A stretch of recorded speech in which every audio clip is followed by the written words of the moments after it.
ingin kamu bisa balik ke masa lalu mendari kopi.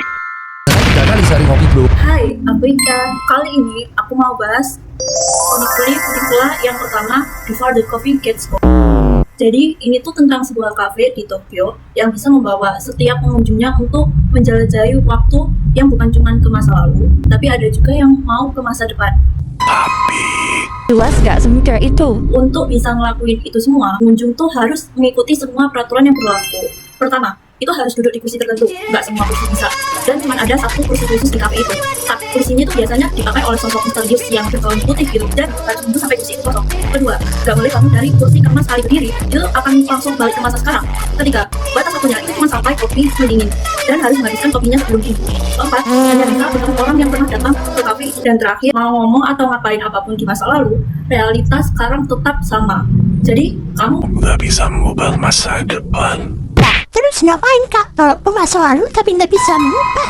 Nah, ini nih yang bikin novel ini tuh istimewa. Awalnya aku tuh mikir kayak ngapain balik kalau nggak bisa memperbaiki kesalahan. Terus tujuannya buat apa? Dan ketika makin aku baca, ternyata orang-orang yang datang ke kafe itu bukan buat ubah masa lalu mereka, tapi karena ada hal-hal atau kata-kata yang nggak sempet diucapin oleh mereka dan perasaan yang udah dipendam terlalu lama. Jadi ada beberapa pengunjung yang diceritain, itu tuh salah satunya ada seorang istri yang dulu sering ke kafe itu bareng suaminya. Dulu mereka sering habisin waktu berdua di sana, lalu suaminya terkena Alzheimer dan dia mulai lupa sama istrinya. Akhirnya istrinya itu datang ke kafe itu untuk meminum kopi.